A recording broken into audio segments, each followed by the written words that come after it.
آج کی جو کلاس ہے وہ ہے علاج و معالجے میں اصول علاج کی ضرورت۔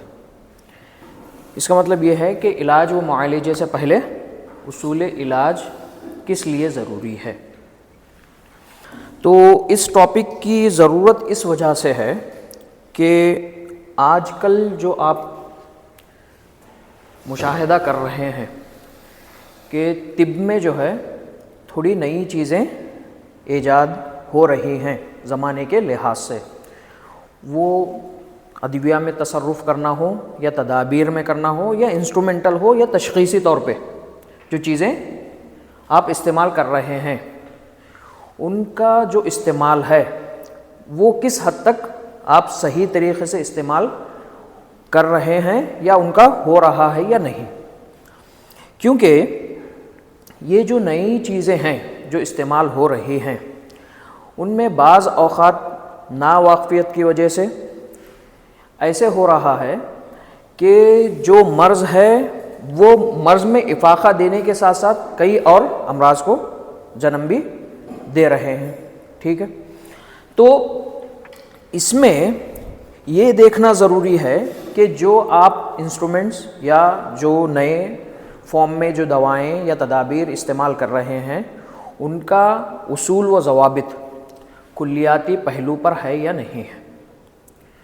تو اس لحاظ سے یہ جو ٹاپک ہے وہ بہت زیادہ اہمیت کا حامل ہے کہ علاج و معالجے سے پہلے اصول علاج کا علم آپ کو ہو، کیونکہ طب یونانی کی جو غرض اور مقصد ہے وہ کیا ہے؟ صحت کی حفاظت۔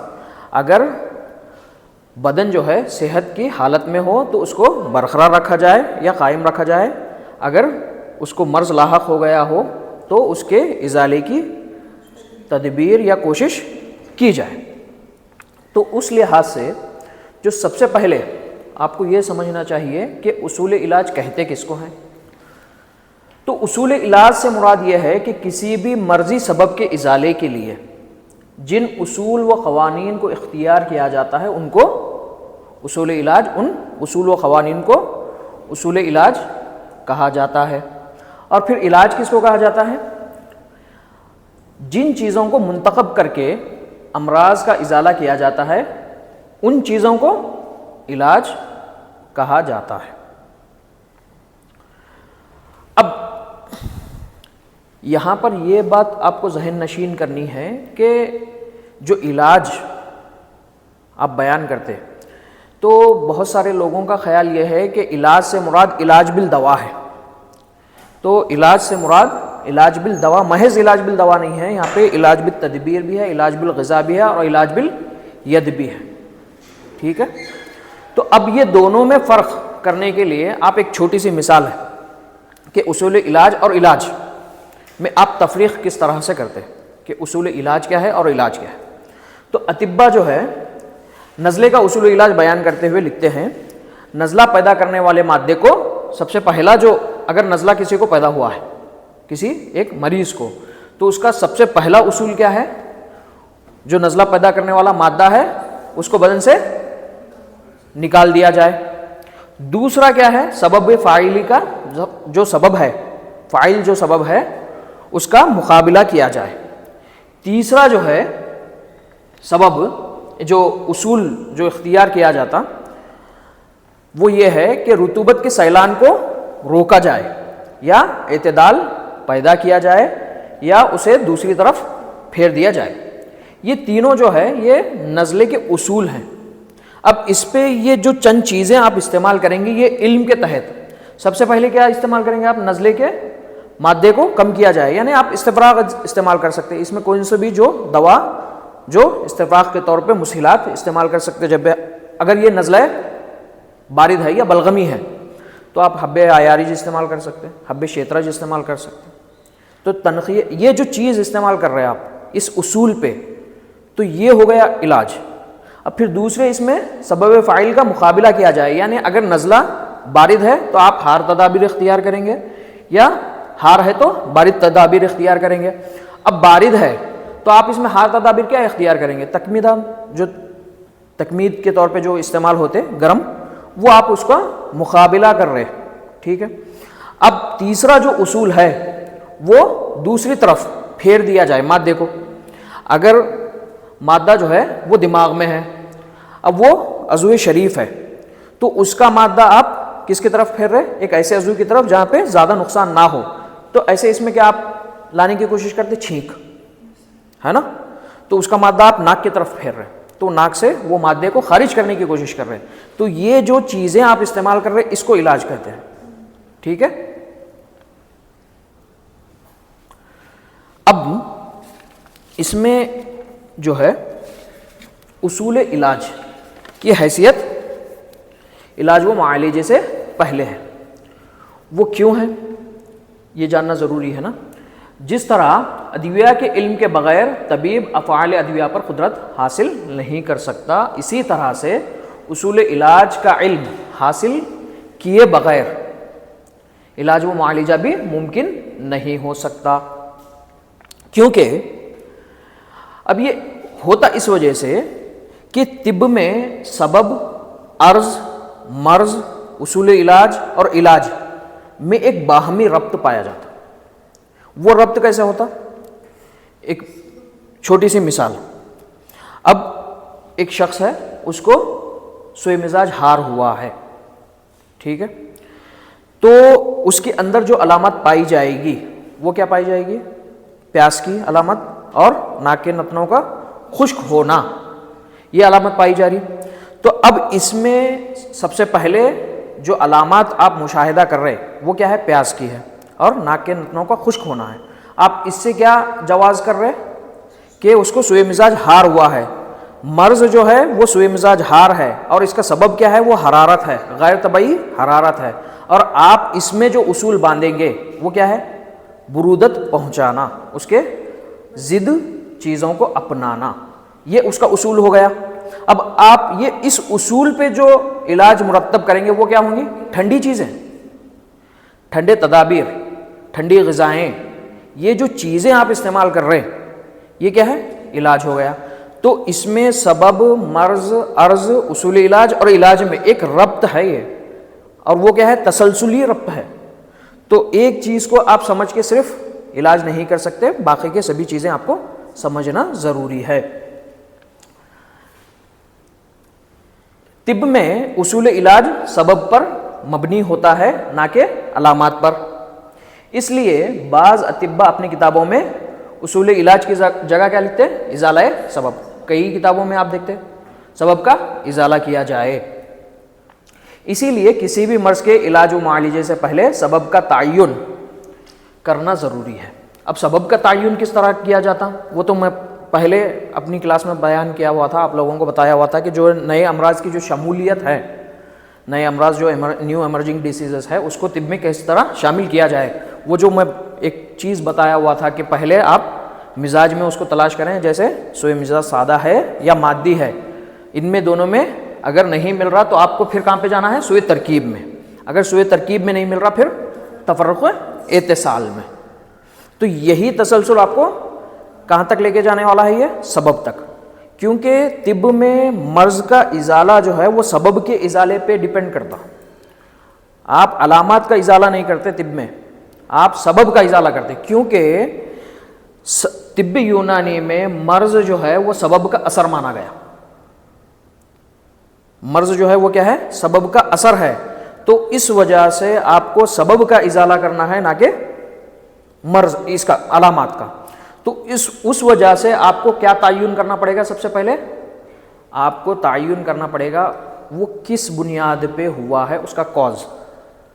اب اس میں آپ جو دیکھ رہے تو سب سے پہلے آپ دیکھتے ہیں کہ یہ کس جنس کی مرض ہے. جیسے کہ میں بتایا کہ وہ جنس کس طرح دیکھی جا سکتی، سوء مزاج سے دیکھی جا سکتی، سوء مزاج میں سے کوئی چیز ہے یا نہیں ہے دیکھی جا سکتی، پھر وہ سوء ترکیب میں دیکھی جا سکتی یا تفرق اتصال میں. پھر اگر آپ کو سمجھو کہ سوء مزاج مادی میں یہ مرض ملا ہوا ہے جو کہ اکثر پایا جاتا، تو مادے سے استدلال آپ کس طرح سے کر سکتے ہیں؟ تو اس میں مادے کا مقام کیا ہے یہ آپ کو پتہ کرنا پڑے گا کہ مادہ جو ہے وہ زیری ہیں یا بالائی اس میں ہے. اور اسی طرح سے کیا ہے؟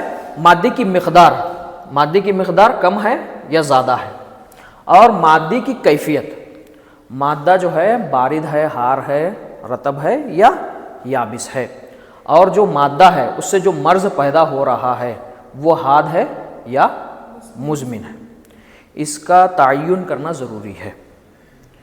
تو اب پھر اس کے بعد جو درد کا مقام ہے، تو درد کی نوعیت پر آپ کو غور کرنا چاہیے، کیونکہ اس سے سبب کا پتہ چلتا۔ اب کیسے چلتا؟ اب سمجھو کہ درد ہے وہ کیسا ہے؟ چبھنے والا ہے، ٹھیک ہے، چبھنے والا درد ہے۔ تو آپ جا کے کتابوں میں جب دیکھتے ہیں تو چبھنے والے درد میں جو سبب بیان ہوتا وہ ہوتا خلط لاذع کی وجہ سے۔ کیسے خلط ہوگی وہ؟ خلط لاذع۔ اب خلط لاذع تین ہی ہو سکتی، یا تو وہ صفرا ہو سکتی، یا تو وہ سودا ہو سکتی، یا تو وہ بلغم مالح ہو سکتی۔ تو جب آپ کو پتہ چل رہا کہ یہ جو درد ہے وہ چبھن والا ہے درد، اور یہ خلط لاذع کی وجہ سے ہے، یہ تینوں خلطے میں سے کسی ایک مادے کی وجہ سے پایا جا رہا ہے، پھر آپ جب تھوڑے اور علامات کو دیکھتے اس کے اندر تو آپ کو یہ کلیریفائی ہو جاتا کہ یہ پرٹیکولر اسی مادے کی وجہ سے ہے، تو آپ سبب تک پہنچ جا رہے۔ تو سبب تک پہنچنے کے بعد آپ کو آسانی ہوتی کیا کرنے کے لیے؟ اس کے اصول بیان کرنے کے لیے۔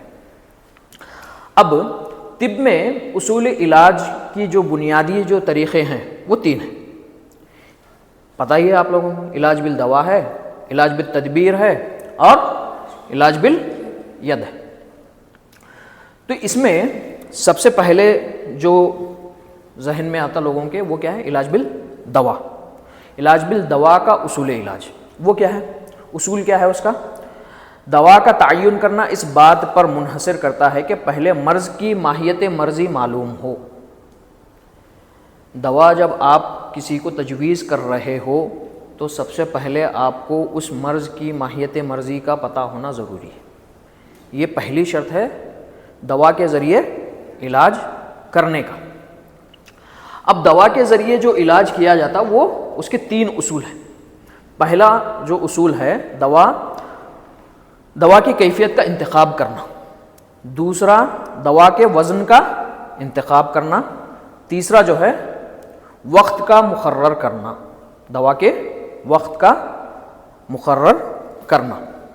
اب یہ جو پہلی چیز ہے دوا کی کیفیت کا انتخاب کرنا، یہ دوا کی کیفیت آپ تبھی انتخاب کر سکتے جب آپ کو پتہ ہو مرض کی کیفیت کا، کہ مرض جو ہے کتنے درجے میں بڑا ہوا ہے یا کم ہوا ہے، ہار ہے یا بارد ہے، تو آپ اس کے مطابق کون سو درجے کی آپ دوا انتخاب کر رہے ہیں، اس سے پہلے آپ کو کیا معلوم ہو؟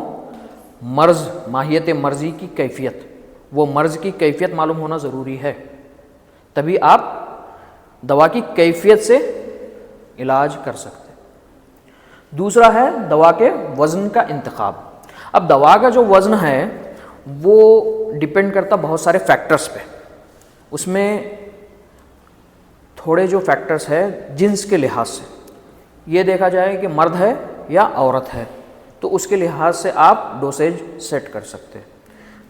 اس کے بعد عمر کے لحاظ سے بچہ ہے، جوان ہے یا بوڑھا ہے، اس کے بعد پیشے کے لحاظ سے، اور وہ مریض جو ہے کس جگہ رہ رہا ہے، اس کے رہائش کے لحاظ سے، اس کے شہر کے کیفیت کے لحاظ سے، اور اس کا پیشہ تو معلوم ہی ہے آپ لوگوں کو، اگر وہ کس پیشے میں ہے۔ تو یہ جو تمام فیکٹرز ہے وہ ڈیپینڈ کرتے کس کے پہ؟ وزن پہ، دوا کے ڈوسیج پہ، کہ مقدار جو ہے آپ جو تعین کر رہے وہ سب سے پہلے دیکھیں کہ یہ کس کے لیے تجویز کی جا رہی ہے، مرد ہے، عورت ہے، بچہ ہے، بوڑھا ہے، جوان ہے، اس کا پیشہ کیا ہے، اگر جوان ہے تو اس کا پیشہ کیا ہے، اس کی عادت کیا ہے، وہ اس کو تحمل کر پاتا یا نہیں کر پاتا، یا یہ اس سے پہلے استعمال کر کے ہے یا نہیں کر کے ہے یہ دوا۔ تو یہ سب چیزیں ڈیپینڈ کرتی کس پہ؟ دوا کی مقدار کا انتخاب کرنے میں۔ تیسرا جو اصول ہے وہ دوا کے وقت کا مقرر کرنا، یہ بہت زیادہ اہمیت کا حامل ہے۔ تو اس میں جو ہے یہ اصول علاج کی روح سے بہت زیادہ اہمیت کا حامل ہے، اور اس اصول علاج کی جو اصول علاج جو بیان کرتے ہم لوگ، یہ اس کی بہت اچھی مثال ہے۔ بے نظیر جو ہے یہ مثال ہے. جیسے آپ ورم ہار کی مثال ہے. ورم ہار میں 4 درجات پائے جاتے ہیں، آپ لوگوں کو معلوم ہے، ابتدا ہے، تزید ہے، انتہا ہے اور انحطاط ہے. اب اس میں یہ جو دوا کے وقت کا جو مقرر کرنا ہے وہ یہ ہے کہ کون سے وقت میں کون سی دوا دینا، یہ ہے دوا کا مقرر کرنا. جیسے اب ورم ہار ہے تو اگر ہار ورم ہے تو آپ کیا دیں گے، اس میں بارد تدابیر اختیار کریں گے نا.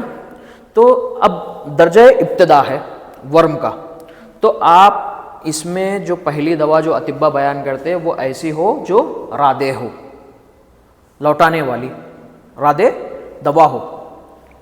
تو رادع دوا کا کام یہ ہے کہ وہ عضو میں جو ہے برودت پیدا کرتی، جس کی وجہ سے عضو سکیڑ جاتے، ان کے مسامات جو ہے بند ہو جاتے، اور وہ جو مادہ اس عضو کی طرف آ رہا ہے اس میں غلظت پیدا ہو جاتی، تو اس وجہ سے وہ مادے کا انسباب اس طرف نہیں ہو پاتا، تو اس میں وہ جو مادہ ہے پھر دوسری طرف لوٹ جاتا. یہ لوٹنے کو آپ رادع بول رہے، یہ اس طرح سے کام کرتی. اب دیکھو یہ جو ہے نا، اب سمجھو کہ یہاں پہ کوئی ایک عضو ہے. اب یہ جو ہے مادہ اسی عضو کی طرف اسباب کرتا، جب وہ جو مادہ جو ہے اسی عضو کی طرف اسباب کرتا، وہ عضو جو ہے کمزور ہو یا ضعیف ہو، اس کی قوہ یا تو ضعیف ہو. کیونکہ قوی جو قوہ ہے اپنے مادے کو کس کی طرف دفع کرتے ہیں، ضعیف عضو کی طرف. یہ تو سبب ہے نا، ٹھیک ہے. اب یہ سمجھو کہ کوئی ایک جگہ ہے، ایک اسپیس ہے، جلد ہے، سمجھو جلد کی ایک پرٹیکولر ایک ایریا ہے. تو اب یہاں کا جو ہے قوت آپ کو کمزور ہوئی ہے، تو دوسری جگہ کے جو مادے ہیں وہ کس کی طرف انسباب ہو رہے، اس کی طرف. تو جب انسباب ہونا شروع ہوتے، ابھی آ رہے ہیں، ڈیولپ ہو رہا ہے یہ، تو یہ ہے ابتدا. اب یہ اس کو روکنے کے لیے کیا کرتے آپ، رادع دوا دے دیتے. اب اس کی کیفیت کیسی ہے، بارد ہے اور قابض ہے. وہ کیا کر دیتی، یہ جو پورس ہے یا مسامات ہے اس کو تنگ کر دیتے، تو اس کا اسباب کیا ہے، وہ کم ہو جاتا، رک جاتا، اور مادے میں غلظت پیدا کر دیتے وہ. اب دوسرا جو ہے، پہلے ورم انتہا کو سمجھو، تیسرا سمجھ میں آتا ہے یہ چیز. تو ورم انتہا میں جو ہے آپ ایسے دواؤں کا انتخاب کرتے جو محلل ہو، ٹھیک ہے. اب محلل دوا کا کام کیا ہے، وہ مادے میں رقت پیدا کر کے تحلیل مطلب رقت پیدا کرتے، پھر اس کو جو ہے بخارات کی شکل اختیار کرنے کے لیے مجبور کر دیتے. تو مادہ جو ہے وہ بخارات کی شکل میں تبدیل ہو جاتا اور وہ آہستہ آہستہ وہاں سے اڑ کر ختم ہو جاتا. اور جب جو ورم انتہا ہے، یہ انتہا کا جو درجہ ہے، اس میں محلل کے ساتھ وہ دوا کا مرخی ہونا ضروری ہے.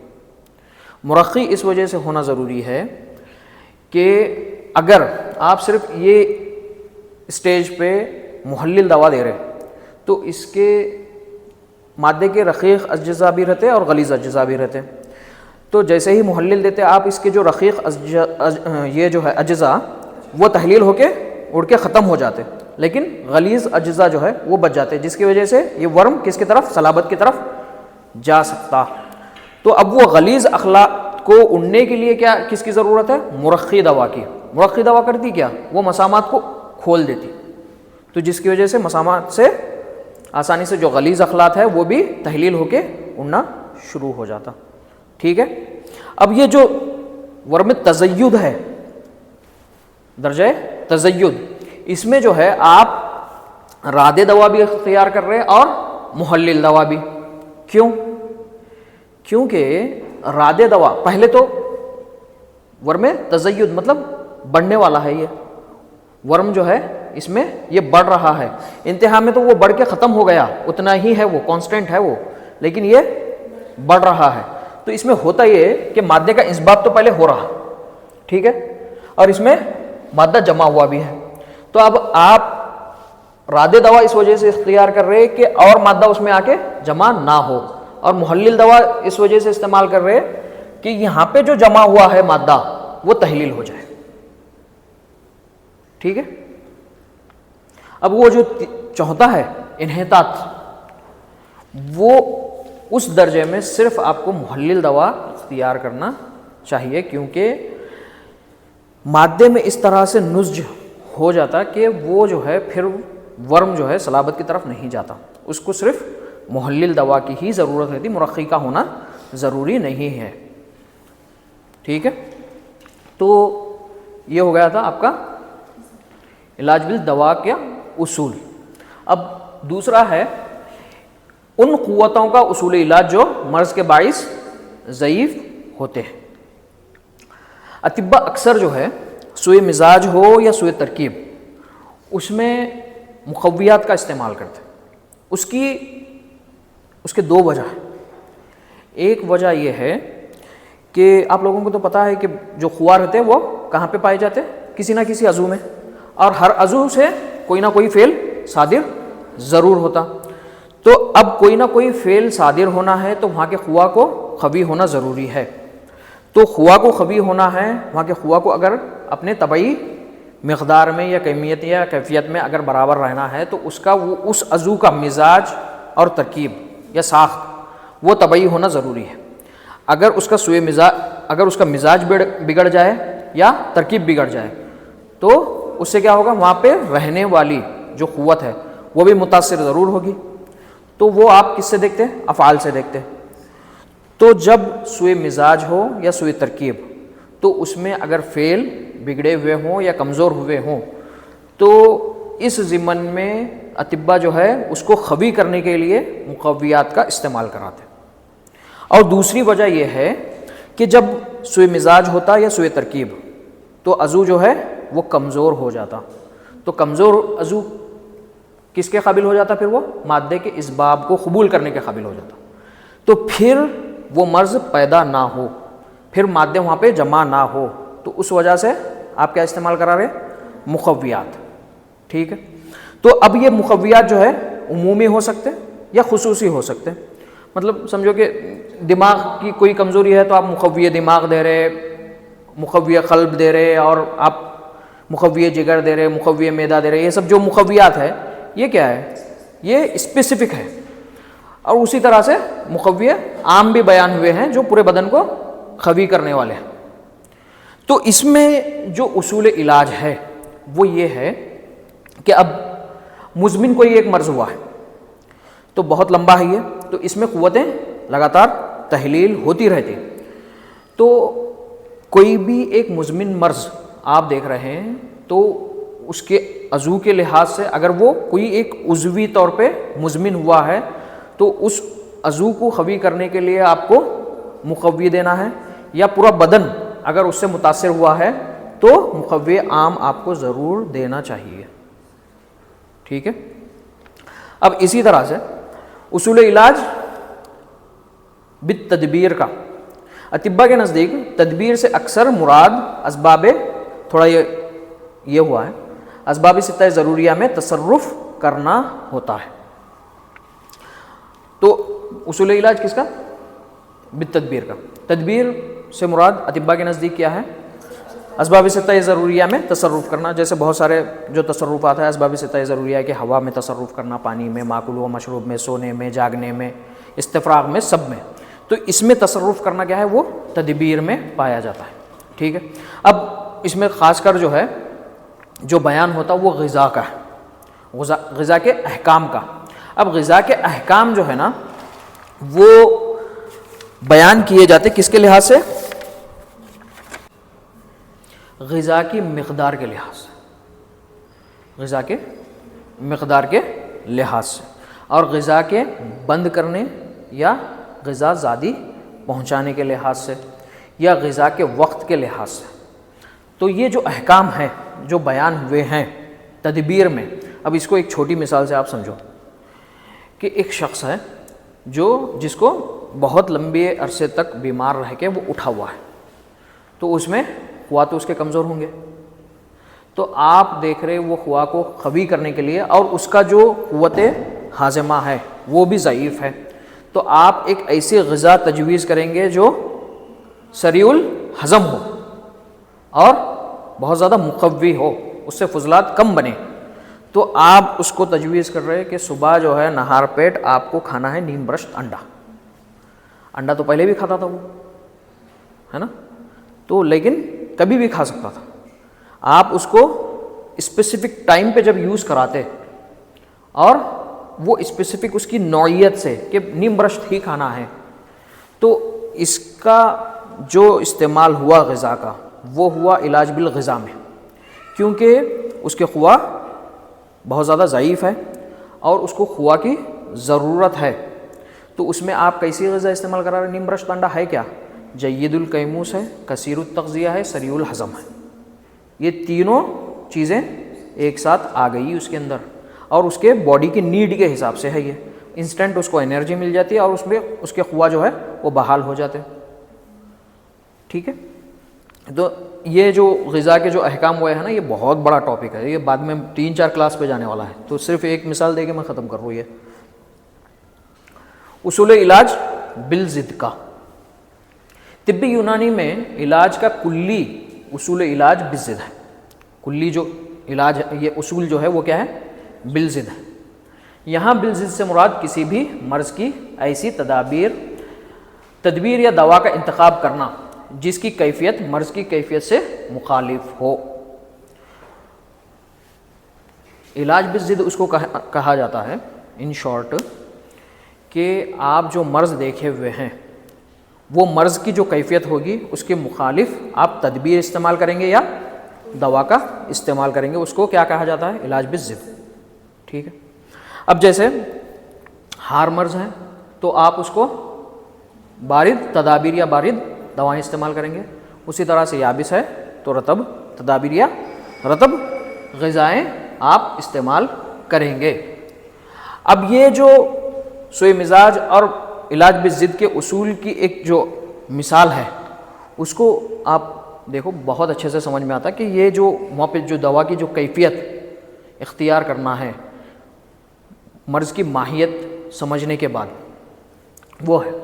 مثال کے طور پہ جب کسی شخص کو اس کے طبعی مزاج کے موافق مرض ہو جائے تو اس شخص کو ہونے والا سوء مزاج اس کے طبعی مزاج سے زیادہ دور نہیں ہو گیا ہے. اطباء کا کہنا یہ ہے کہ اگر کسی شخص کو اس کے طبعی مزاج کے موافق اگر سوء مزاج ہوا ہے تو یہ مان لیا جائے کہ اس کو جو مرض ہوا ہے وہ اس کے طبعی مزاج سے زیادہ دور اس کا مزاج نہیں ہوا ہے. اس کے ضد میں اس کے برعکس میں کسی شخص کو طبعی مزاج کے مقابل میں کوئی مرض پیدا ہوا ہے تو ایسی صورت میں یہ سمجھا جائے گا کہ اس شخص کا مزاج اپنے طبعی مزاج سے بہت زیادہ دور ہو گیا ہے. ٹھیک ہے، تو اب اس کو جو ہے دو مثال سے سمجھو. ایک شخص ہے، نوجوان ہے، اب اس کا جو طبعی مزاج ہے وہ 1 درجے میں ہار ہے. اب اس کو ایسا مرض ہو گیا ہے جس کی وجہ سے اس کا مزاج تبدیل ہو کے 2 درجے میں ہار ہو گیا ہے. اب یہ 1 درجے میں ہار ہے، ٹھیک ہے، اس کا یہ طبعی مزاج ہے. اب اس کو مرض لاحق ہو گیا، ہونے کے بعد وہ 2 درجے میں ہار ہو گیا ہے اس کا مزاج. تو اب آپ اس میں جو دوا تجویز کریں گے وہ کیسی ہوگی؟ 1 درجے میں بارد ہوگی. ٹھیک ہے، اب جیسے کہ یہ غیر طبعی حرارت ہے، یہ اس کی طبعی حرارت ہے، آپ جو دوا تجویز کر رہے ہیں وہ 1 درجے کی بارد کر رہے ہیں کیونکہ اب جو چیز تھی اس میں، ہاں سمجھو کہ +1 ہے، اب پھر +1 تو کیا ہو رہا ہے؟ 2 ہو رہا نا. تو آپ اس میں اس کے طبعی مزاج کی طرف لوٹانا چاہ رہے ہو اس کو، تو آپ کریں گے کیا؟ +2 ہے تو -1، تو یہ کیا ہوگا پھر؟ +1 ہے نا، +1 ہو گیا نا. تو اس کا مزاج کیا تھا پہلے سے؟ +1 ہی تھا نا، 1 درجے میں ہار تھا. تو آپ اس میں 2 درجے بارد دوا نہیں دیتے تو 0 کر دیتے آپ پھر، تو اس میں 1 درجے ہار دوا بیان کرتے آپ. تو اسی طرح سے اب دوسری مثال، ایک بوڑھا شخص ہے جس کا طبعی مزاج کیا ہے؟ 1 درجے میں بارد ہے. ٹھیک ہے، 1 درجے میں بارد ہے. اب اس کو ایسا مرض ہوا ہے کہ اس کا مزاج تبدیل ہو کے 2 درجے ہار ہو گیا ہے. مطلب اس کا جو طبعی مزاج تھا اس کے اپوزٹ میں ایک مرض ہوا ہے اور وہ 2 درجے ہار ہو گیا ہے. تو اب اس میں ایک درجے میں بارد تھا یہ, اب مرض ہونے کے بعد 3 درجے اس کا مزاج دور ہوا ہے اپنے طبعی مزاج سے, کیونکہ مائنس میں تھا, -1 سے +2 میں ہو گیا ہے, تو 3 درجے تبدیل ہو گیا اس کا مزاج. تو اب آپ اس میں جو دوا تجویز کریں گے وہ کیسی ہوگی؟ 3 درجے میں نہیں ہوگی, 2 درجے میں ہوگی. 3 درجے تو دور ہوا ہے اس کا مزاج, لیکن آپ اس کو ایسی بارد دوا دیں گے جو 2 درجے بارد ہو. کیونکہ دیکھو بڑھاپے میں جو مزاج ہے طبعی مزاج وہ بارد ہی ہے, اور اس کا مزاج 1 درجے بارد ہے. اگر آپ علاج بالضد کر رہے, اس کا درجہ حرارت جو ہے 3 درجے حار ہو گیا ہے, ٹھیک ہے. اگر آپ ویسے اس میں 3 درجے بارد دوا دے دیں گے تو کیا ہے, ہلاکت ہونے کے بہت زیادہ چانسز بڑھ جاتے ہیں.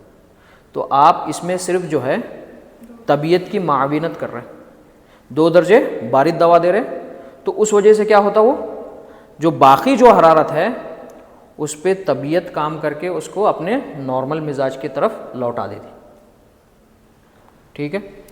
تو اس وجہ سے جو بھی کیفیت کے جو امراض ہیں, سوء مزاج کے جو امراض ہیں, اس سے یہ مثالوں سے آپ کو اس کا اصول سمجھ میں آتا کہ آپ کس طرح کی دوا استعمال کر رہے ہیں. اب اطباء نے علاج بالضد کو ہی علاج کے طور پر پیش نہیں کیا ہے. مطلب ہر کوئی بیان کرتا نا کہ بھائی علاج بالضد, علاج بالضد, تو صرف علاج بالضد کی مثال نہیں ملتی, علاج بالمثل کی بھی مثال مل جاتی. تو اب یہ ہوتا اس وجہ سے کہ بعض امراض میں علاج بالمثل کو بھی ترجیح دی گئی ہے, کیونکہ اطباء نے اکثر اصول و ضوابط کو کلیات کی شکل میں بیان کیا ہے, مگر ہر کلی اصول میں اتنی رعایت رکھی ہے کہ جب وہ جزوی طور پر استعمال ہوں تو ضرورت اور موقع کے لحاظ سے اپنے وجود کو کھوئے بغیر تبدیلی کو اختیار کر لیں. جیسے بعض اوقات اسہال کے علاج میں مسہل دواؤں کا استعمال کرانا ہے نا, جیسے شہد کی مثال ہے. یہ اس وجہ سے ہوتا کہ جو سبب فاعل ہے اس کا بدن سے تنقیہ کرنا ضروری ہے. وہ سبب فاعل کا کام, اس کا اثر ہی یہ تھا کہ وہ اسہال لائے اور زیادہ اسہال نہ ہو, تو وہ سبب فاعل کو نکالنے کے لیے آپ کیا استعمال کرا رہے ہیں وہاں پہ, مسہل دوا. تو یہ کیا ہوئی, علاج بالمثل کی مثال ہوئی. اور اسی طرح سے وہ جو ہمائے صفراویہ میں جو سخمونیہ استعمال کراتے ہیں نا, وہ جو پچھلی کلاس میں بتایا تھا میں کہ پہلے تو وہ مرض جو ہے وہ ہار ہے اور سخمونیہ جو ہے 3 درجے میں ہار ہے. تو آپ جو استعمال کرا رہی ہے یہ اس وجہ سے استعمال کرا رہے ہیں کہ آپ کو سبب کو نکالنا ہے وہاں سے, خلط کو, جو سبب ہے, جو خلط صفرا ہے, وہ سخمونیہ کیا ہے, مسہل صفرا ہے. تو وہاں پہ جو آپ استعمال کرا رہے ہیں یہ کیا ہے, علاج بالمثل کی مثال ہے, ٹھیک ہے. اور اسی طرح سے جتنے بھی یہ جو رکنی امراض ہیں تو ان میں جو اصول اپنایا جاتا ہے وہ علاج بالمثل کا ہے. جیسے ڈی ہائیڈریشن ہو رہا, آپ اس کو ری ہائیڈریٹ کر رہے, پانی کی کمی ہو رہی تو آپ پانی اس کو پہنچا رہے, تو یہ علاج بالمثل کی مثال ہے. سوء ترکیب و تفرق اتصال کا اصول علاج. اب اس میں جو ہے علاج بالید بھی آ جاتا اور اصول اس کا بھی, سوء ترکیب اور تفرق اتصال کا بھی اصول جو ہے وہ بیان ہو جاتا ہے. ایک چھوٹی سی مثال ہے اس میں.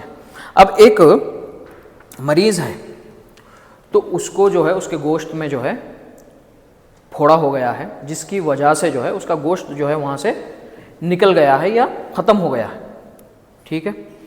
تو اب اس کے 2 ہی چیزیں ہوں گی, ایک تو آپ وہاں پہ نیا گوشت پیدا کر دو, یا وہاں پہ ایک ایسی چیز پیدا کر دو جو جلد کے مانند ہو, ہے نا.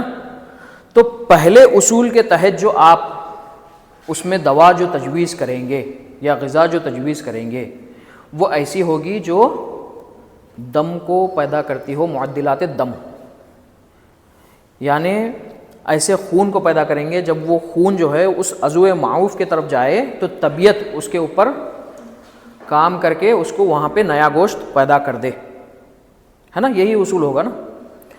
اس وجہ سے کیا اکثر جو جلدی امراض یا پھوڑے ہوئے جو ہوتے ہیں اس میں کیا آپ لگاتے ہیں, معدلات دم, ہے نا, مصفی خون جو استعمال کراتے, یہ وہی کارن ہے, یہ وہی وجہ ہے.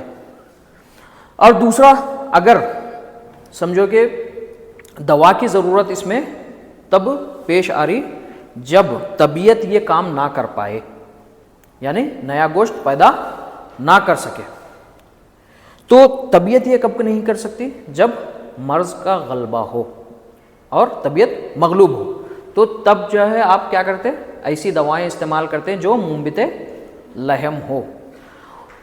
تو طبیعت اس وجہ سے نہیں کر سکتی, اس کی ایک جو عام فہم جو وجہ ہے وہ یہ ہے کہ جو آپ غذا استعمال کرتے اس سے دو طرح کے فضلات پیدا ہوتے ہیں, ایک رقیق فضلہ, ایک غلیظ فضلہ.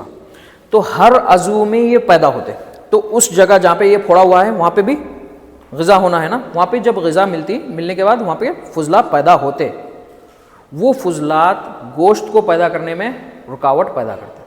تو آپ جب جو ہے کیسی دوا استعمال کراتے, منبت لحم, اور ایسی منبت لحم جو جس میں تھوڑی سی جلابی ہو, مطلب مائل جو ہے وہاں کے جو فضلات ہے اس کو وہ صاف کر سکے. تو اس میں جو ہے تھوڑے مثالیں ہیں منبت لحم کی, وہ ہے دوائی کندر ہے, ارد جو, ارد باقلا, ارد کرسنا, جو شیر. اب یہ جو دوائیں ہیں اپنے درجات کے لحاظ سے الگ الگ موقع پہ استعمال کی جاتی. اب جیسے کندر ہے تو یہ پہلے درجے کی دوا ہے, اور ارد کرسنا جو ہے وہ دوسرے درجے کی دوا ہے منبت لحم, اور جو شیر جو ہے وہ تیسرے درجے کی دوا ہے. تو اب اس کو استعمال کس پہ کریں گے آپ؟ کندر جو ہے بچوں اور عورتوں میں, کیونکہ ان میں رطوبت زیادہ پائی جاتی, یہ رطوبت کو زیادہ جذب کر دیتا, وہاں پہ فضلات کو جذب کر کے منبت لحم کا مطلب گوشت اگانے کا کام کر دیتا. اور اسی طرح سے اگر کوئی جوان ہے تو اس میں آپ ارد کرسنا کا استعمال کر رہے ہیں, کیونکہ اس میں خشکی زیادہ رہتی, رطوبت زیادہ رہتی نہیں, تو یہ اپنا کام وہاں پہ کر دیتا. اب جو ہے اصول علاج کو ترک کرنے کے نتیجے کہ آپ اگر علاج و معالجہ کر رہے لیکن وہ اصول علاج پہ نہیں ہے, آپ سمجھے ہوئے نہیں ہیں وہ مرض کی ماہیت مرضی اور اس کا سبب, آپ صرف علامات کی بنیاد پہ اگر اصول یا علاج و معالجہ آپ کر رہے ہیں تو اس کے کیا نتائج ہو سکتے. ایک چھوٹی سی مثال جو ہے ابن رشد اپنی کتاب میں بیان کر کے ہے جالینوس کے حوالے سے, کہ ایک جو مریض ہے اس کے پاس آیا, آنے کے بعد اس کے جو کمپلینٹس تھے وہ یہ تھے کہ وہ خواب میں بار بار دیکھ رہا تھا کہ وہ جو ہے خون کے تالاب میں تیر رہا ہے. تو جالینوس پھر لکھتا ہے کہ اس کے اندر, وہ شخص کے اندر غلبہ خون کے دوسرے علامات بھی وہ پایا, تو اس کو جو ہے وہ تجویز کر دیا کہ آپ جو ہے فسد کر لو کیونکہ خون کا غلبہ آپ کے اندر ہے. تو اب وہ جو مریض ہے وہ اس سے متفق نہیں ہو کے دوسرے کسی اور طبیب کے پاس چلا گیا جو کس کے, ارسطو کے مسلک پر تھا, ارسطو کے مسلک پر تھا. تو سبھی کو معلوم ہے کہ ارسطو جو ہے وہ فسد کا قائل نہیں ہے, فسد جو ہے اس کے پاس وہ ممنوع تھی. تو وہ یہ سبھی علامات دیکھ کے وہ اس کو تجویز کر دیا کہ آپ جو ہے ورزش کرو جس کی وجہ سے جو مادے کا جو غلبہ ہے وہ بدن سے نکل جائے. تو اب یہ تو ایزی ہے, فسد کرانے سے آسان کیا ہے, ورزش کرنا. تو تب وہ جو ورزش کرنا شروع کر دیا, کرنے کے بعد جو فاسد مادے ہیں, جو غلیظ مادے ہیں وہ پگھلنا شروع ہو گئے. اب وہ پگھلنا شروع ہونے کے بعد وہ اس کا اثر جو ہے حرارت غریزیہ پہ ہو گیا. تو حرارت غریزیہ وہاں پہ ماند ہو گئی, اتنی زیادہ ماند ہو گئی کہ اس کی موت واقع ہو گئی. تو اس سے آپ سمجھ سکتے کہ کسی بھی مرض کا اصول علاج اور علاج کتنا زیادہ اہمیت کا حامل ہے. اس کا سبب, اس کے علامات, اس کے سبب پہ اور علامات پہ جب آپ ایک قوانین طے کر رہے, اصول علاج ایک مرتب کر رہے, پھر اس اصول علاج سے جو چیز آپ استعمال کرا رہے اس کی اہمیت, چھوٹی سی چیز تھی, اگر فسد کرتا امتلا ختم ہوتا, اس کے ضمن میں وہ بھی ایک تدبیر ہی ہے ورزش, وہ کرنے کی وجہ سے موت لاحق ہو گئی. تو یہ امپورٹنس دکھاتا کہ اصول علاج بہت زیادہ ضروری ہے. ٹھیک ہے, کوئی ڈاؤٹ ہو تو پوچھو آپ لوگ.